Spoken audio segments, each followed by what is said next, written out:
Boss ಮಗಳು ನನ್ನವಳು. ಒಂದು software ಕಂಪನಿಯಲ್ಲಿ ಕೇವಲ ಹುಡುಗರೇ ಕೆಲಸ ಮಾಡುತ್ತಿದ್ದರು. ಇಂತಹ ಸಂಪೂರ್ಣ ಗಂಡು ಮಕ್ಕಳೇ ತುಂಬಿದ್ದಂಥ ಆಫೀಸ್ಗೆ ಒಂದು ದಿನ ಒಬ್ಬ ಹೊಸ ಹುಡುಗಿ ಕೆಲಸಕ್ಕೆ ಸೇರಿಕೊಳ್ತಾಳೆ. ಇಷ್ಟು ಹುಡುಗರ ಮಧ್ಯೆ ಬಂದ ಆ ಹುಡುಗಿಯ ಒಂದು ನೋಟಕ್ಕಾಗಿ, ಅವಳ ಒಂದು ಸ್ಮೈಲ್ಗಾಗಿ ಆಫೀಸ್ನ ಎಲ್ಲ ಹುಡುಗರು ಕಾಯ್ತಿದ್ರು. ಆದರೆ ಆ ಹುಡುಗಿ ಮಾತ್ರ ಯಾರ ಬಳಿಯೂ ಹೆಚ್ಚಿಗೆ ಮಾತಾಡ್ತಿರ್ಲಿಲ್ಲ. ತನ್ನ ಕೆಲಸ ಮುಗಿಸಿ ಸದ್ದಿಲ್ಲದೆ ಹೋಗುತ್ತಿದ್ಲು. ಆದರೆ ಅದೇ ಕಂಪನಿಯಲ್ಲಿ ಕೆಲಸ ಮಾಡುತ್ತಿದ್ದಂಥ ರಾಜೇಶ್ ಎಂಬ ಹುಡುಗನಿಗೆ ಆ ಹುಡುಗಿ ಎಂದರೆ ತುಂಬ ಇಷ್ಟವಾಯಿತು. ಅವಳಿಂದ ಒಂದು ಮಾತು ಆಡಿಸಬೇಕು ಎಂದು ಅವನು ದಿನಾಲೂ ಏನಾದರೊಂದು ಸರ್ಕಸ್ ಮಾಡುತ್ತಲೇ ಇದ್ದ. ಹೀಗೆ ದಿನಗಳು ಕಳೆಯುತ್ತಾ ಹೋದವು. ಆದರೆ ಆಫೀಸ್ನಲ್ಲಿ ಕೆಲವರು ಆ ಹುಡುಗಿಯ ಬಗ್ಗೆ ಇಲ್ಲ ಸಲ್ಲದ ಗಾಸಿಪ್ಗಳನ್ನು ಹಬ್ಬಿಸಲು ಶುರು ಮಾಡಿದರು. ಆ ಹುಡುಗಿ ಸರಿಯಿಲ್ಲ, ಇಷ್ಟು ಹುಡುಗರ ಮಧ್ಯೆ ಒಬ್ಬಳೇ ಇರ್ತಾಳಲ್ಲ, ಹಾಗೆ ಹೀಗೆ ಎಂದು ಮಾತಾಡಿಕೊಳ್ತಿದ್ರು. ಆ ಹುಡುಗಿ ಆ ಮಾತುಗಳನ್ನು ಕೇಳಿಕೊಂಡರೂ ಏನೂ ಮಾತಾಡದೆ ಮೌನವಾಗಿದ್ದಳು. ಆದರೆ ಆ ಗಾಸಿಪ್ಗಳನ್ನೆಲ್ಲ ಕೇಳಿದಂಥ ರಾಜೇಶ್ಗೆ ತಡೆಯಲಾಗಲಿಲ್ಲ. ಅವನು ಎಲ್ಲರಿಗೂ ಬುದ್ಧಿ ಹೇಳಿ ಆ ಗಾಸಿಪ್ಗಳನ್ನು ನಿಲ್ಲಿಸಿದ. ಎಷ್ಟು ಹುಡುಗರ ಮಧ್ಯೆ ಒಬ್ಬ ಹೆಣ್ಣು ಮಗಳು ಬಂದು ವರ್ಕ್ ಮಾಡ್ತಿದ್ದಾಳೆ ಅಂದರೆ ಅದು ಈ ಕಂಪನಿ ಮತ್ತು ನಮ್ಮ ಮೇಲಿಟ್ಟಿರುವ ಒಂದು ನಂಬಿಕೆಯಿಂದ. ದಯವಿಟ್ಟು ಅವಳ ಬಗ್ಗೆ ತಪ್ಪು ಮಾತಾಡಬೇಡಿ ಎಂದು ಎಲ್ಲರಿಗೂ ಎಚ್ಚರಿಕೆ ನೀಡಿದ. ರಾಜೇಶ್ನ ಈ ಗುಣ ಆ ಹುಡುಗಿಗೆ ಒಳಗೊಳಗೆ ಇಷ್ಟವಾಗಿತ್ತು. ಆದರೆ ಅದೇ ಕಂಪನಿಯಲ್ಲಿದ್ದಂಥ ಒಬ್ಬ ಕಾಮುಕ ಮ್ಯಾನೇಜರ್ ಕಣ್ಣು ಈಗ ಹುಡುಗಿಯ ಮೇಲೆ ಬಿತ್ತು. ಅವಳನ್ನು ತನ್ನ ಬಲೆಗೆ ಬೀಳಿಸಿಕೊಳ್ಳಲು ಇಲ್ಲ ಸಲ್ಲದ ಕೆಲಸಗಳನ್ನು ಹೇಳಿ ಅವಳು ತನ್ನ ಬಳಿ ಬಂದು ಮಾತಾಡುವಂತೆ ಮಾಡುತ್ತಿದ್ದ. ಆ ಹುಡುಗಿ ಈಗಷ್ಟೇ ಓದು ಮುಗಿಸಿ ಬಂದಿರುವುದರಿಂದ ಅವಳಿಗೆ ಈ ಪ್ರಪಂಚದ ಜ್ಞಾನ ಇರಲ್ಲ. ನಾವು ಈ ಹುಡುಗಿಯನ್ನು ಸುಲಭವಾಗಿ ಯೂಸ್ ಮಾಡಿಕೊಳ್ಬೋದು ಎಂದು ವಿಕೃತ ಆಲೋಚನೆ ಅವನ ತಲೆಯಲ್ಲಿತ್ತು. ಹಾಗೆ ಒಂದು ದಿನ ಆ ಮ್ಯಾನೇಜರ್ ಬೇಡದ ನೆಪ ಹೇಳಿ ಆ ಹುಡುಗಿಗೆ ಅತಿಯಾದ ಕೆಲಸ ಕೊಟ್ಟು ಇವತ್ತೇ ಇದನ್ನೆಲ್ಲ ಮುಗಿಸ್ಬೇಕು ಎಂದು ಆರ್ಡರ್ ಮಾಡಿದ. ಆ ಹುಡುಗಿ ಕೂಡ ಸರಿ ಎಂದು ತಲೆ ಆಡಿಸಿ ಒಪ್ಪಿಕೊಂಡ್ಳು. ರಾತ್ರಿ ಆಯಿತು. ಆಫೀಸ್ನಲ್ಲಿದ್ದವರೆಲ್ಲರೂ ತಮ್ಮ ಕೆಲಸನ ಮುಗಿಸಿ ಮನೆಗೆ ಹೊರಟರು. ಆದರೆ ಆ ಹುಡುಗಿ ಮಾತ್ರ ಇನ್ನು ಕುಳಿತು ಕೆಲಸ ಮಾಡುತ್ತಲೇ ಇದ್ದಳು. ಆಫೀಸ್ ಪೂರ್ತಿ ಖಾಲಿಯಾಗಿದ್ದನ್ನೇ ಕಾಯುತ್ತಿದ್ದಂಥ ಆ ಮ್ಯಾನೇಜರ್ ಅವಳ ಬಳಿ ಬಂದ. ಏನು, ಇನ್ನೂ ಕೆಲಸ ಮುಗಿದಿಲ್ವಾ ಎಂದವನೇ ಅವಳ ಬಳಿ ತುಸು ಸಲಿಗೆಯಿಂದ ನಡೆದುಕೊಂಡು ಅವಳ ಕೈಗಳ ಮೇಲೆ ಕೈ ಇಟ್ಟು ಬೇಗ ಮುಗಿಸು ಎಂದು ವಿಕೃತವಾಗಿ ನಕ್ಕ. ಆ ಹುಡುಗಿ ಸೈಲೆಂಟ್ ಆಗಿ ಮುಖ ಗಂಟಿಕ್ಕಿ ಸರಿ ಸರ್ ಎಂದವಳು ಅವನಿಂದ ತುಸು ದೂರ ಸರಿದು ಕೆಲಸ ಮಾಡೋಕ್ಕೆ ಶುರು ಮಾಡಿದ್ಲು. ಆದರೆ ಸ್ವಲ್ಪ ಸಮಯದಲ್ಲೇ ಆ ಮ್ಯಾನೇಜರ್ ಅವಳ ಭುಜದ ಮೇಲೆ ಕೈ ಹಾಕಿದ. ಆ ಹುಡುಗಿ ತಕ್ಷಣ ತಿರುಗಿ ನೋಡಿದಾಗ ಆ ಮ್ಯಾನೇಜರ್ ಅಸಹ್ಯವಾಗಿ ನಗುತ್ತಾ, ನೀನೇನೋ ನೋಡೋಕೆ ಅಷ್ಟೇನೂ ಚೆನ್ನಾಗಿಲ್ಲ, ಆದರೂ ಓಕೆ. ಅಲ್ಲ, ಇಷ್ಟು ಹುಡುಗರ ಮಧ್ಯೆ ನೀನೊಬ್ಬಳೇ ಕೆಲಸ ಮಾಡ್ತೀಯಲ್ಲ, ಭಯ ಆಗಲ್ವಾ? ಯಾರಾದರೂ ಏನಾದರೂ ಮಾಡಿದ್ರೆ ಎನ್ನುತ್ತಾ ಅವಳ ಬೆನ್ನನ್ನು ಸವರಲು ಬಂದ.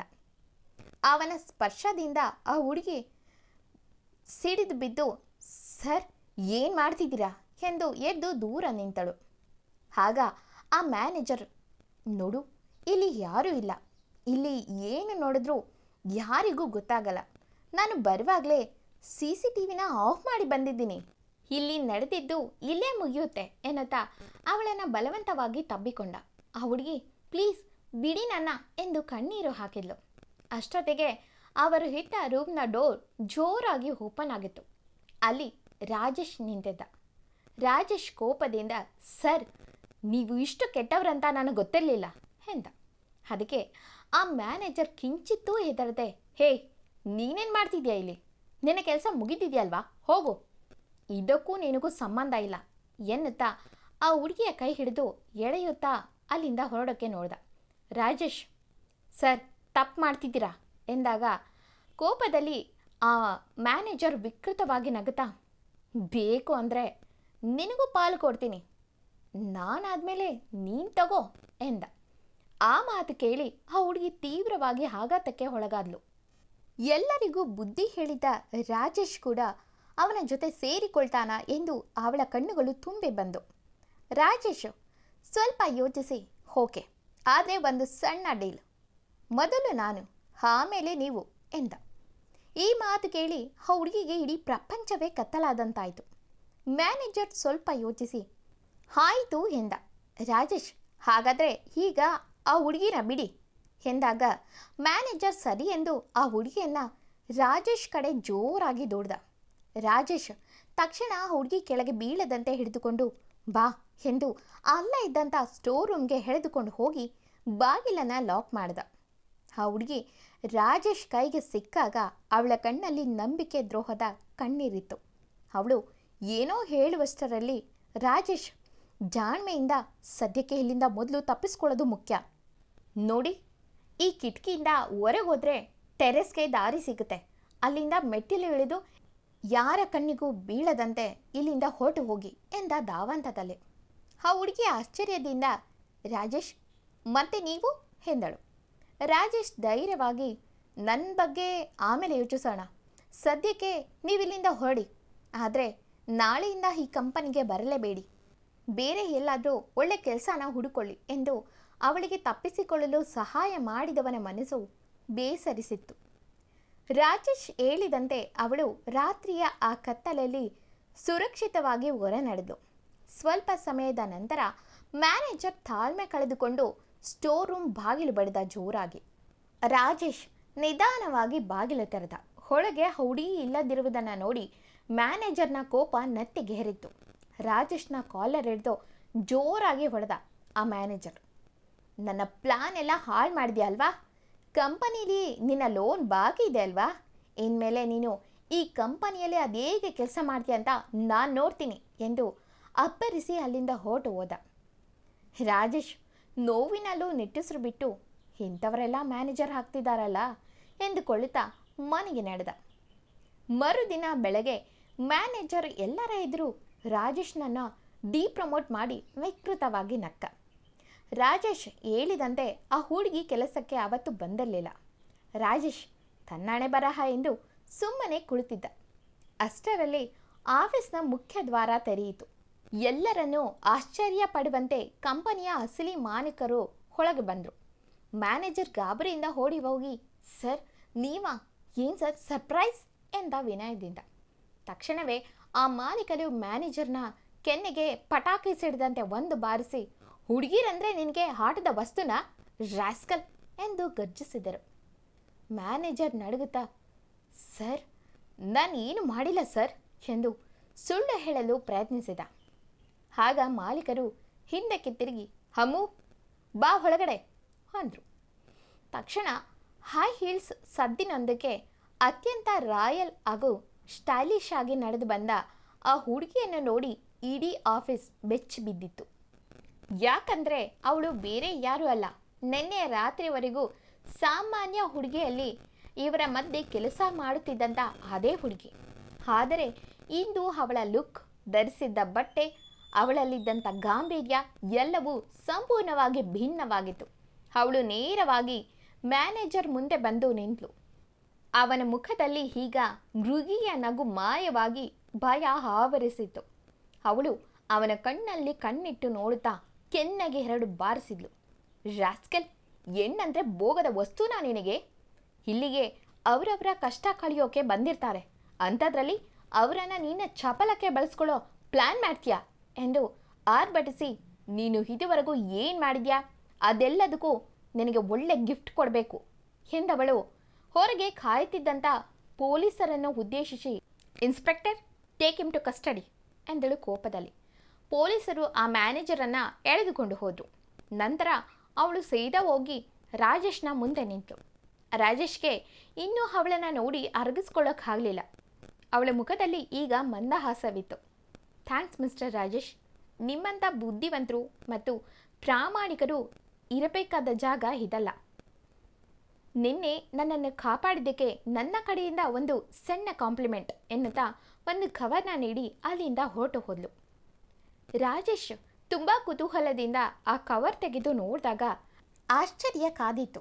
ಅದು ಅವನನ್ನು ಅದೇ ಕಂಪನಿಯ ಜನರಲ್ ಮ್ಯಾನೇಜರ್ ಪೋಸ್ಟ್ಗೆ ಪ್ರಮೋಷನ್ ನೀಡಿದ ಆರ್ಡರ್ ಕಾಪಿಯಾಗಿತ್ತು. ಅವನ ಕಣ್ಣುಗಳು ಆನಂದ ಬಾಷ್ಪದಿಂದ ತುಂಬಿ ಬಂದವು. ಅವತ್ತಿನಿಂದ ಆ ಕಂಪನಿಯ ವಾತಾವರಣವೇ ಬದಲಾಯಿತು. ಬರೀ ಗಂಡು ಮಕ್ಕಳೇ ಇದ್ದಂಥ ಆ ಕಂಪನಿಯಲ್ಲಿ ಹೆಣ್ಣು ಮಕ್ಕಳಿಗೂ ಗೌರವಯುತವಾಗಿ ಕೆಲಸ ಕೊಟ್ಟ ರಾಜೇಶ್ ಕಂಪನಿಯನ್ನು ಯಶಸ್ಸಿನ ಹಾದಿಗೆ ಮುನ್ನಡೆಸಿದ.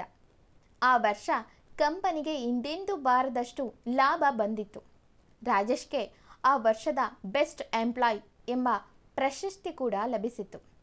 ಪ್ರಶಸ್ತಿ ಪ್ರದಾನ ಸಮಾರಂಭದಲ್ಲಿ ಕಂಪನಿಯ ಮಾಲೀಕರು ಪ್ರಶಸ್ತಿಯ ಜೊತೆಗೆ ರಾಜೇಶ್ಗೆ ಮತ್ತೊಂದು ಕವರ್ ಕೂಡ ನೀಡಿದ್ರು ನಗುತ್ತಾ. ರಾಜೇಶ್ ಅದು ಬೋನಸ್ ದುಡ್ಡಿರಬಹುದು ಎಂದುಕೊಂಡು ತನ್ನ ಜೇಬಿನಲ್ಲಿ ಇಟ್ಕೊಂಡ. ಫಂಕ್ಷನ್ ಮುಗಿದ ಮೇಲೆ ರಾಜೇಶ್ ಮನೆಗೆ ಹೊರಡುವಾಗ ಆ ಹುಡುಗಿ ಅವನಿಗೆ ಎದುರಾದಳು. ಕಂಗ್ರಾಟ್ಸ್ ಮಿಸ್ಟರ್ ರಾಜೇಶ್ ಎಂದಳು ನಗುತ್ತಾ. ಥ್ಯಾಂಕ್ಸ್ ಮೇಡಮ್ ಎಂದ ರಾಜೇಶ್ ಸಂಕೋಚದಿಂದಲೇ. ಆ ಹುಡುಗಿ ಅಂದಾಗೆ ಡ್ಯಾಡ್ ಕೊಟ್ಟ ಆ ಕವರ್ ಓಪನ್ ಮಾಡಿ ನೋಡಿದ್ರಾ ಎಂದು ಕೇಳಿದ್ಲು. ರಾಜೇಶ್ ಇಲ್ಲ ಮೇಡಮ್ ಎಂದ. ಆ ಹುಡುಗಿ ಮೊದಲು ಅದನ್ನು ಓಪನ್ ಮಾಡಿ ನೋಡಿ ಎಂದಳು ಒತ್ತಾಯ ಮಾಡುವಂತೆ. ರಾಜೇಶ್ ಓಕೆ ಎಂದವನು ನಿಧಾನಕ್ಕೆ ಆ ಕವರ್ ತೆಗೆದು ಒಳಗಿದ್ದ ಪತ್ರವನ್ನು ಓದುತ್ತಿದ್ದಂತೆ ಅವನ ಕೈಗಳು ನಡುಗಿದವು. ಮುಖದಲ್ಲಿ ಆಶ್ಚರ್ಯದ ಅಲೆ ಎದ್ದಿತ್ತು. ಅದರಲ್ಲಿ ಅವರಿಬ್ಬರ ಮದುವೆಯ ಪ್ರಸ್ತಾಪವಿತ್ತು. ರಾಜೇಶ್ ತಬ್ಬಿಬ್ಬಾಗಿ ತೊದಲುತ್ತಾ, ಮೇಡಮ್ ಇದೇನು, ನಾನು ತುಂಬ ಬಡವ, ತೀರಾ ಮಿಡಲ್ ಕ್ಲಾಸ್ ಹುಡುಗ ಎಂದ ತಲೆ ತಗ್ಗಿಸಿ. ತಕ್ಷಣ ಆ ಹುಡುಗಿ ರಾಜೇಶ್ನ ಹತ್ತಿರ ಬಂದು, ನಾನು ಪ್ರೀತಿಯಲ್ಲೇ ಬಡವಿ ರಾಜೇಶ್. ಅಪ್ಪ ಯಾವಾಗಲೂ ಬಿಸ್ನೆಸ್ ಅಂತ ಫಾರಿನ್ ಸುತ್ತುತ್ತಿರ್ತಾರೆ. ಇನ್ನೂ ಅಮ್ಮ ಇಲ್ಲ. ಚಿಕ್ಕ ವಯಸ್ಸಲ್ಲಿ ಅವರು ನನ್ನನ್ನು ಬಿಟ್ಟು ಹೋಗ್ಬಿಟ್ರು. ದುಡ್ಡು ಬೇಜಾನಿದೆ, ಆದರೆ ಅದು ನನಗೆ ನೆಮ್ಮದಿ ಕೊಡುತ್ತಿಲ್ಲ. ಬದುಕಿಗೆ ಸೆಕ್ಯುರಿಟಿ ಮತ್ತು ನೆಮ್ಮದಿ ಮುಖ್ಯ.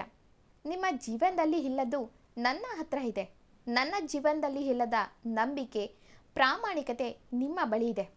ಫಾರ್ ಎ ಚೇಂಜ್ ಇಬ್ಬರು ಒಂದಾದರೆ ಒಂದು ಒಳ್ಳೆ ಲೈಫ್ನ ಲೀಡ್ ಮಾಡ್ಬೋದು ಅಲ್ವಾ ಎಂದಳು ಪ್ರೀತಿಯಿಂದ ನಗುತ್ತಾ. ರಾಜೇಶ್ ಇನ್ನೂ ಆ ಶಾಕ್ನಿಂದ ಹೊರ ಬಂದಿರಲಿಲ್ಲ. ಅದು ಬಂದು ಮೇಡಮ್ ಎನ್ನುವಾಗಲೇ ಅವಳು ಅವನ ಕೈಗಳನ್ನು ತನ್ನ ಕೈಗೆ ತೆಗೆದುಕೊಂಡವಳು. ನಿಮಗೆ ನನ್ನ ಮೇಲೆ ಇಷ್ಟ ಇತ್ತು ಅಂತ ನನಗೆ ಗೊತ್ತು ರಾಜೇಶ್. ಅವತ್ತು ಆ ಮ್ಯಾನೇಜರ್ನಿಂದ ನನ್ನ ಕಾಪಾಡಿದ್ರಿ. ಹಾಗಂತ ನಾನು ನೀವು ಅಂದುಕೊಂಡವಷ್ಟು ವೀಕ್ ಅಲ್ಲ ಎಂದು ನಕ್ಕವಳು. ಅವನು ಎಷ್ಟು ದೂರ ಹೋಗ್ತಾನೆ ಅಂತ ನೋಡೋಕೆ ನಾನು ಸುಮ್ಮನಿದ್ದೆ ಅಷ್ಟೆ. ಅಂದಾಗೆ ನಿಮ್ಮ ಬಗ್ಗೆ ನನಗೆ ಈ ಮೊದಲೇ ಗೊತ್ತು ಎಂದವಳು. ಈ ಮೊದಲು ಇಲ್ಲಿ ಕೆಲಸ ಮಾಡುತ್ತಿದ್ದಂಥ ಹುಡುಗಿ ಬೇರೆ ಯಾರೂ ಅಲ್ಲ, ನನ್ನ ಚೈಲ್ಡ್ಹುಡ್ ಫ್ರೆಂಡ್. ಅವಳು ನಿಮ್ಮ ಥರನೇ ಮಿಡಿಲ್ ಕ್ಲಾಸ್. ಆ ಮ್ಯಾನೇಜರ್ ಕೊಟ್ಟ ಟಾರ್ಚರ್ ತಡೆಯಲಾರದೆ ಅವಳು ಕೆಲಸ ಬಿಟ್ಟಿದ್ಲು. ಆ ಮ್ಯಾನೇಜರ್ ಟಾರ್ಚರ್ನಿಂದ ಇಲ್ಲಿಗೆ ಬರೋ ಹುಡುಗಿರು ಕೆಲಸ ಬಿಟ್ಟು ಹೋಗ್ತಿದ್ರು ಅನ್ನೋ ವಿಷಯ ನನಗಾಗಲೇ ಗೊತ್ತಾಗಿತ್ತು. ಅದಕ್ಕೆ ಅವನ ಮುಖವಾಡ ಕಳಚಲೆಂದೇ ನಾನು ಹೆಸರನ್ನು ಬದಲಾಯಿಸ್ಕೊಂಡು ಇಲ್ಲಿಗೆ ಕೆಲಸಕ್ಕೆ ಸೇರಿದ್ದು. ಇದೆಲ್ಲ ಡ್ಯಾಡ್ಗೆ ಗೊತ್ತೇ ಇರಲಿಲ್ಲ. ನನಗೆ ಇಲ್ಲಿ ಎಂಪ್ಲಾಯಿಗಳ ಬಗ್ಗೆ ಜೊತೆಗೆ ನಿಮ್ಮ ಬಗ್ಗೆ ಎಲ್ಲವನ್ನೂ ನನ್ನ ಫ್ರೆಂಡ್ ಹೇಳಿದ್ದಾಳೆ. ಹಾಗಾಗಿ ನಿಮಗೆ ಸಿಗಬೇಕಾದ ಗೌರವ ಸಿಕ್ಕಿದೆ. ಆ್ಯಂಡ್ ಇದು ನನ್ನ ಕಡೆಯಿಂದ ನಿಮ್ಮ ಲೈಫ್ ಪ್ರಮೋಷನ್ ಎನ್ನುತ್ತಾ ಅವಳು ರಾಜೇಶ್ನನ್ನ ಹಾಗೆ ಲಘುವಾಗಿ ತಬ್ಬಿಕೊಂಡ್ಳು. ರಾಜೇಶ್ ಮೊದಲು ಒಬ್ಬ ಸಾಧಾರಣ ಹುಡುಗಿ ಎಂದು ಮನಸಾರೆ ಪ್ರೀತಿಸಿದ್ದ. ಆದರೆ ಅವಳು ಮಾಲೀಕರ ಮಗಳು ಎಂದು ತಿಳಿದಾಗ ತನ್ನ ಆಸೆಯನ್ನು ಅಲ್ಲೇ ಹೂತು ಹಾಕಿದ್ದ. ಆದರೆ ಈಗ ತಾನಾಗೇ ಒಲಿದು ಬಂದ ಭಾಗ್ಯಕ್ಕೆ ಅವನು ಕಣ್ಣು ಮುಚ್ಚಿ ಒಪ್ಪಿಗೆ ನೀಡಿದ್ದರೂ ತಾನು ಅವಳಿಗಿಂತ ಕಡಿಮೆ ಅನ್ನೋ ಮನಸ್ಥಿತಿಯಲ್ಲೇ ಇದ್ದ. ಇಬ್ಬರ ಮನೆಯವರ ಸಮ್ಮುಖದಲ್ಲಿ ಮದುವೆ ಅಂತೂ ಅದ್ದೂರಿಯಾಗಿ ನೆರವೇರಿತ್ತು. ಕಂಪನಿಯ ಮಾಲೀಕನಿಗೆ ಒಬ್ಬ ನಿಷ್ಠಾವಂತ ಅಳಿಯ ಸಿಕ್ಕರೆ ಆ ಬಡ ಮನೆಗೆ ಮಹಾಲಕ್ಷ್ಮಿ ಅಂತ ಸೊಸೆ ಬಂದ್ಲು. ರಾಜೇಶ್ ಮದುವೆಯೇನೋ ಆದ, ಆದರೆ ಅವಳು ತನಗಿಂತ ಒಳ್ಳೆ ಮನೆಯಿಂದ ಬಂದವಳು ಎಂದು ತುಸು ಅವಳಿಂದ ದೂರಾನೇ ಇರುತ್ತಿದ್ದ. ಆದರೆ ಅಮ್ಮು ಅವನು ದೂರ ಹೋದಷ್ಟು ಅವನಿಗೆ ಹತ್ತಿರ ಆಗೋ ಥರ ಅವನ ಜೊತೆ ಮಾತಿಗೆ ಕೂರ್ತಿದ್ಲು. ಅವಳು ಎಲ್ಲೂ ತನ್ನ ಸ್ಥಾನ ಮೇಲಿದೆ ಎಂದು ತೋರಿಸಿಕೊಳ್ಳುತ್ತಿರಲಿಲ್ಲ. ರಾಜೇಶ್ನ ಮದುವೆ ಆದ ಮೇಲೆ ಅವನ ತಾಯಿನ ಅಮ್ಮು ಅವಳ ಮನೆಗೆ ಕರೆದುಕೊಂಡು ಬಂದಳು. ರಾಜೇಶ್ಗೆ ಇಷ್ಟ ಇರಲಿಲ್ಲ, ಆದರೆ ಅವನ ಮಾವ ತನ್ನ ಮಗಳು ಅಳಿಯನನ್ನು ಬಿಟ್ಟು ಬಿಸ್ನೆಸ್ ನೋಡಿಕೊಳ್ಳೋಕ್ಕೆ ಫಾರಿನ್ಗೆ ಹೋಗ್ತಾರೆ. ಅಮ್ಮು ರಾಜೇಶ್ನ ಎಷ್ಟು ಪ್ರೀತಿ ಮಾಡ್ತಿಲ್ಲ ಅಂದರೆ ಅವನ ತಾಯಿನ ತನ್ನ ತಾಯಿಯಂತೆ ನೋಡಿಕೊಳ್ತಿದ್ಲು. ಜೊತೆಗೆ ಪೂರ್ತಿ ಏನೇ ದೊಡ್ಡ ಡಿಸಿಷನ್ ತಗೊಳ್ಳೋ ಜವಾಬ್ದಾರಿ ರಾಜೇಶ್ ಮೇಲೆ ಬಿಡುತ್ತಾಳೆ. ಆ ಕಂಪನಿಯ ಎಲ್ಲ ಸೈನಿಂಗ್ ಅಥಾರಿಟಿ ಎಲ್ಲ ರಾಜೇಶ್ದೇ ಆಗಿತ್ತು. ರಾಜೇಶ್ಗೆ ಮೊದಲು ಏನೂ ಇಲ್ಲದೆ ಇದ್ದಾಗ ಇದ್ದಿದ್ರೆ ಚೆನ್ನಾಗಿರ್ತಿತ್ತು ಅನಿಸೋದು. ಈಗ ಅವನಿಗೆ ಹಾಸಿಕೊಂಡು ಮಲಗುವಷ್ಟು ಸಂಪತ್ತು ಇದ್ದರೂ ಅದೇನೋ ಮುಜುಗರ ಅವನಿಗೆ. ಹಾಗಾಗಿ ರಾಜೇಶ್ ಎಂದು ಅವನ ಹೆಂಡತಿನ ಪೂರ್ತಿಯಾಗಿ ತನ್ನವಳು ಎನ್ನುವಂತೆ ನೋಡಿಕೊಳ್ಳುತ್ತಿರಲಿಲ್ಲ. ಕಾರಣ, ಅಷ್ಟು ದೊಡ್ಡ ಶ್ರೀಮಂತ ಹುಡುಗಿ ನನ್ನಿಂದ ಚಿಕ್ಕ ತಪ್ಪಾದರೆ ಎಲ್ಲಿ ಅವಳ ಮನಸ್ಸಿಗೆ ಬೇಜಾರಾಗುತ್ತೋ ಎಂದು. ಆದರೆ ಅಮ್ಮು ಮನೆಗೆ ಮಹಾಲಕ್ಷ್ಮಿ ಆಗಿದ್ದ ಅವಳು ಆಫೀಸ್ನಲ್ಲಿ ರಾಜೇಶ್ಗೆ ಸಮನಾಗಿ ಅವನಿಗೆ ಹೆಗಲಾಗಿ ನಿಲ್ಲುತ್ತಿದ್ಲು. ದಿನ ಉರುಳಿದು ಅಮ್ಮು ತಂದೆ ರಾಜೇಶ್ ಮೇಲೆ ಕೊಟ್ಟ ಜವಾಬ್ದಾರಿನ ತುಂಬ ಚೆನ್ನಾಗಿ ನಿಭಾಯಿಸಿಕೊಂಡು ಅವನಿಗೆ ಕೊಟ್ಟ ಕಂಪನಿನ ತುಂಬ ಎತ್ತರಕ್ಕೆ ಬೆಳೆಸಿದ. ಆದರೆ ಅವನು ಕೆಲಸ ಅಂದಷ್ಟು ಅಮ್ಮು ಅವನಿಂದ ದೂರ ಹೋಗ್ತಾಳೆ. ಅವಳಿಗೆ ತಾನು ಪ್ರೀತಿಸಿದ ರಾಜೇಶ್ ಇವನೇನಾ ಅನ್ನೋವಷ್ಟು ಬ್ಯುಸಿಯಾದ. ಜೊತೆಗೆ ತನಗೆ ದೊಡ್ಡ ಜವಾಬ್ದಾರಿ ಕೊಟ್ಟಿದ್ದಾರೆ, ನಾನು ಇನ್ನು ಬೆಳೆಸಬೇಕು ಎಂದು ಹಗಲು ರಾತ್ರಿ ಎನ್ನದೇ ದುಡಿದ. ಅದರಂತೆ ಬಿಸ್ನೆಸ್ ಐಕಾನ್ ಎನ್ನುವ ಅವಾರ್ಡ್ ಕೂಡ ತಗೊಂಡ. ಅವನ ಮಾವನ ಕೈಯಲ್ಲಿ ಶಬಾಷ್ ಎನ್ನಿಸಿಕೊಂಡ. ಅದೇ ಖುಷಿಯಲ್ಲಿ ಮನೆಗೆ ಬಂದರೆ ಅಮ್ಮು ತನ್ನ ಲಗೇಜ್ ಹಿಡಿದು ಹೊರಟಿದ್ದು. ಅವಳ ತಂದೆ, ಅಮ್ಮು ಎಲ್ಲಿಗಮ್ಮ, ಎಲ್ಲಾದರೂ ಟ್ರಿಪ್ಗೆ ಹೋಗ್ತಿದ್ಯಾ? ಅಳಿಯಂದ್ರಿಗೆ ಕಷ್ಟ ಆಗಲ್ವಾ ಹೀಗೆ ಸಡನ್ ಆಗಿ ಪ್ಲ್ಯಾನ್ ಮಾಡಿದ್ರೆ ಅಂದರು. ಅದಕ್ಕೆ ಅಮ್ಮು, ಸಾರಿ ಡ್ಯಾಡ್, ನಾನು ಒಬ್ಬಳೇ ಹೋಗ್ತಿದ್ದೀನಿ ಅಂದ್ಲು. ರಾಜೇಶ್ಗೆ ತಾನು ಇಷ್ಟು ದೊಡ್ಡ ಅವಾರ್ಡ್ ತಗೊಂಡಿದ್ದೀನಿ, ಇವಳಿಗೆ ಖುಷಿ ಆಗಲಿಲ್ವಾ ಎಂದುಕೊಂಡರೂ ಮೇಲೆ ಅದನ್ನು ತೋರಲಿಲ್ಲ. ಅಮ್ಮು ತಂದೆ, ಏನಮ್ಮ ನೀನು ಯಾವತ್ತೂ ಒಬ್ಬಳೇ ಹೋಗ್ತಿರ್ಲಿಲ್ಲ, ಇವತ್ತೇನು ಒಬ್ಬಳೇ? ಅಳಿಯಂದ್ರನ್ನು ಜೊತೆ ಕರ್ಕೊಂಡೋಗು, ನೋಡು ಅವರು ಇವತ್ತು ಎಷ್ಟು ಖುಷಿಯಾಗಿದ್ದಾರೆ. ಇವತ್ತು ಸೆಲೆಬ್ರೇಟ್ ಮಾಡೋ ಟೈಮ್ ಕಣಮ್ಮ. ಇವತ್ತು ಸಂಜೆ ಒಂದು ಪಾರ್ಟಿ ಇದೆ, ಆಮೇಲೆ ನೀವಿಬ್ಬರು ಒಂದು ಬ್ರೇಕ್ ತಗೊಳ್ಳಿ ಎಂದು ಅಲ್ಲಿಂದ ಹೋಗ್ತಾರೆ. ಅಮ್ಮು ಕಂಗ್ರಾಟ್ಸ್ ಎಂದವಳು ಸೀದಾ ತನ್ನ ರೂಮ್ಗೆ ಹೋದವಳ ಕಣ್ಣಲ್ಲಿ ನೀರಿತ್ತು. ಅವರಿಬ್ಬರ ಮದುವೆ ಆದಾಗಿಂದನೂ ಅವನ ಒಂದು ನೋಟಕ್ಕಾಗಿ, ಅವನ ಒಂದು ಪ್ರೀತಿ ತುಂಬಿದ ಮಾತಿಗಾಗಿ ಕಾದಿದ್ಲು. ಮದುವೆ ಆಗಿ 6 ತಿಂಗಳು ಕಳೆದರೂ ಅವಳಂದುಕೊಂಡಂಥ ಸಂಬಂಧ ಮುಂದುವರಿಯಲಿಲ್ಲ. ಕೊನೆ ಪಕ್ಷ ಒಂದು ತಮಾಷೆಗೆ ಕೂಡ ಅವನು ಒಂದು ಅಪ್ಪುಗೆ ಮತ್ತು ಒಂದು ಮುತ್ತಿನ ವಿನಿಮಯ ಕೂಡ ಆಗಿರಲಿಲ್ಲ ಅವರಿಬ್ಬರ ಮಧ್ಯೆ. ತಾನಾಗಿಯೇ ಅವರ ಬಳಿ ಹೋದರೂ ಸಣ್ಣಗೆ ದೂರ ಇಡುತ್ತಾರೆ. ಇನ್ನು ಈಗ ಕೇಳಬೇಕಾ, ನಾನು ಕಾಣೋದೇ ಇಲ್ಲ ಎಂದುಕೊಂಡು ತನ್ನ ಕಣ್ಣೀರನ್ನು ಒರೆಸಿಕೊಂಡವಳ ಹಿಂದೆ ರಾಜೇಶ್ ನಿಂತಿದ್ದ. ಅಮ್ಮು ಎಂದ. ಅವಳು ಏನೂ ಮಾತಾಡಿಲ್ಲ. ರಾಜೇಶ್, ಸಾರಿ, ನನ್ನಿಂದ ನೀನು ಎಲ್ಲೋ ಹೋಗಬೇಕಾಗಿರೋದು ಕ್ಯಾನ್ಸಲ್ ಆಯಿತು, ಬೇಜಾರಾಯ್ತಾ ಎಂದ. ಅದಕ್ಕೂ ಅವಳಿಂದ ಏನೂ ಉತ್ತರ ಸಿಗಲಿಲ್ಲ. ರಾಜೇಶ್, ನಿನಗೆ ಬೇಜಾರಾಗಿದ್ದರೆ ಮಾವನ ಬಳಿ ನಾನು ಮಾತಾಡ್ತೀನಿ, ನೀನು ಹೋಗು ಎಂದ.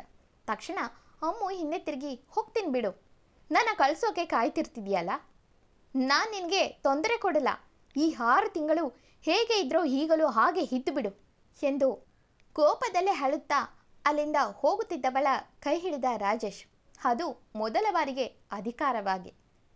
ಅಮ್ಮು ತನ್ನ ಕೈನ ಕೊಸರುತ್ತಾ, ಬಿಡಿ ನಾನೆಲ್ಲಾದರೂ ಹೋಗ್ತೀನಿ ಅಂದ್ಲು. ರಾಜೇಶ್, ನಾನು ಬರೋದು ಬೇಡ್ವಾ ಎಂದ. ತಕ್ಷಣ ಅಮ್ಮು, ಯಾಕೆ, ಅಲ್ಲೂ ಡ್ಯೂಟಿ ಮಾಡೋಕ, ಇಲ್ಲ ಅಲ್ಲೇನಾದರೂ ಬಿಸ್ನೆಸ್ ಮೀಟಿಂಗ್ ಇದೆಯಾ ಎಂದಳು ಖಾರವಾಗಿ.